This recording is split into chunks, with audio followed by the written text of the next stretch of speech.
there, interwebs. I hope you're all doing well. So I'm going to pull a little bit of a Little Joel energy here because I recently saw a tweet exchange that was written up in the news a little bit that I kind of want to discuss because I have feelings on it. So the tweet exchange is actually between a fan, presumably, of the DC Comics movie series Shazam, starring Zachary Levi, and the director of the Shazam movies, David Sandberg.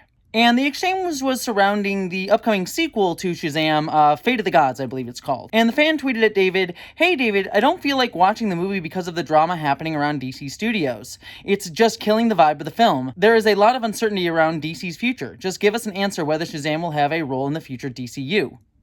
I want to say first, this person's feelings are totally legitimate. They can be excited or not excited for the movie for their own reasons. This is art, and everyone's allowed to have their own feelings on art.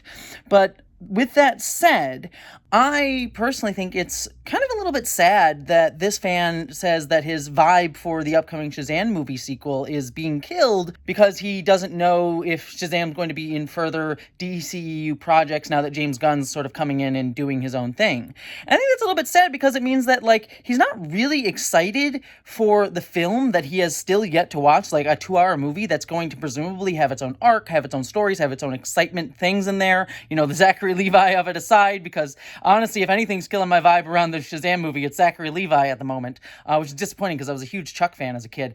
Regardless, he's not excited for that. He's excited for the potential of Shazam going forward into further things. And it's just sort of but you have 2 more hours with Shazam. Regardless of whether or not he's going to be in some future movie and team up with Batman or whatever, he has 2 hours that you get to have fun and enjoy with him. And so it's kind of sad to me that he doesn't really see that. He sort of sees oh, is he going to be in sequels? And that's what's sort of killing the excitement for the film, when really you should just be excited for the film that you have coming.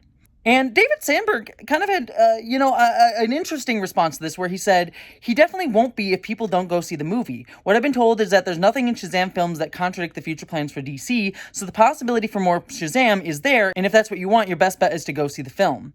Now, from a director, this response makes sense. It's kind of touting up, well, if you want to see more Shazam, go and see the movie, go and see the movie that I made that, I worked really hard on. So, understandably, that, is a good response from a director, in the sense that he's trying to encourage people to go watch the thing that he made. But again, it sort of reinforces this idea that we aren't really excited for his thing. We're excited for the potential next thing that isn't even for sure going to happen, and it isn't even directly part of the plans of stuff. And it just kind of goes to show how in the age of Marvel movies, but even before then, it's not just Marvel movies' fault, but even in the age of blockbusters, expecting sequels to everything, we so rarely get excited about the movie itself, and more just the potential that's coming next.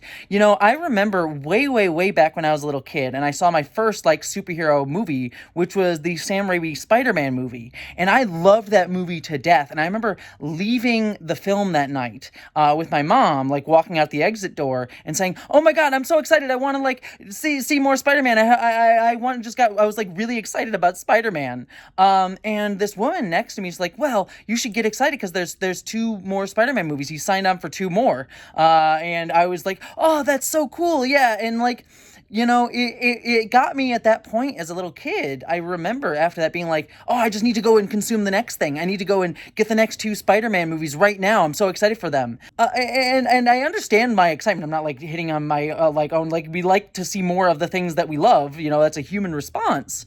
But, I wish there was a part of me that at that age had been let me just revel in the thing that I just experienced. I'm literally walking out the door, and yet I'm already thinking of what's the next piece of this, instead of getting to sit with the thing that I enjoyed. And it sort of speaks to our sort of culture of consuming, of we constantly feel the need to share our appreciation for things by consuming more of it, by getting the next thing, instead of sitting with the thing that we enjoyed in the moment. And actually, of all people, to reinforce this idea in a way that I really agreed with, Ryan Reynolds recently said something that I'm yeah, exactly. That kind of goes along with this, because it was announced that a movie that Ryan Reynolds starred and that I actually really liked, it wasn't it didn't knock my socks off, but I enjoyed the movie, which was Free Guy, is getting a sequel. And when talking about the sequel, Ryan Reynolds actually interestingly said, There is the potential to do a sequel to Free Guy, which would be fun. I would love it. But also, like, does everything fucking have to be a sequel? I don't know. Sometimes it's okay to just do a movie and have it kick ass and everyone go home. Wow, Ryan Reynolds being, like, super awesome there because, yeah, like, we should just get excited for the movie itself. Like, not every movie needs to justify another sequel in order to say that the first one was good. Like, sometimes just a movie gets to exist and we get to enjoy it. And I think we understand this with, like, big budget prestige films, like artsy fartsy films that I really love and enjoy. We sort of understand, can be a thing on their own. Like, I'm not really excited to see, Everything Everywhere All at Once Part 2. I'm sure someone out there wants to make that happen, but I really hope it doesn't, even though that was, like, my favorite movie not only of last year, but one of my favorite movies of all time. I'm not really dying for a sequel to that because I think it's a movie that, like, stands on its own. But when it comes to, like, comic books and things, like, we constantly aren't really excited for the thing itself. We're excited for the next thing. And, it makes sense for comic stories where, like, they're going and going and going. They're meant to, like, kind of keep going. But it kind of saddens me that we're just not excited for the thing itself. We're excited for its potential. I mean, just to wrap out on this, like, Ant-Man recently, I saw the new Ant-Man movie, and I remember the conversation I was having with my friend that I went to the film with wasn't around, like, what the film was going to be. I wasn't excited for Ant-Man, but I was excited to see Jonathan Majors because it was setting up his character Kang for the rest of the MCU.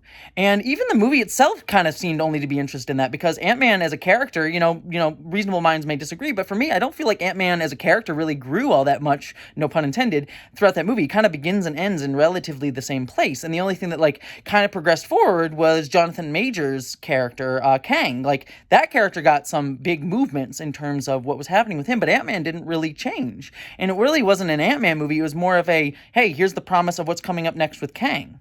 And again, I'm being overly cynical about it. Like, there were some decent things in the Ant-Man movie that I liked.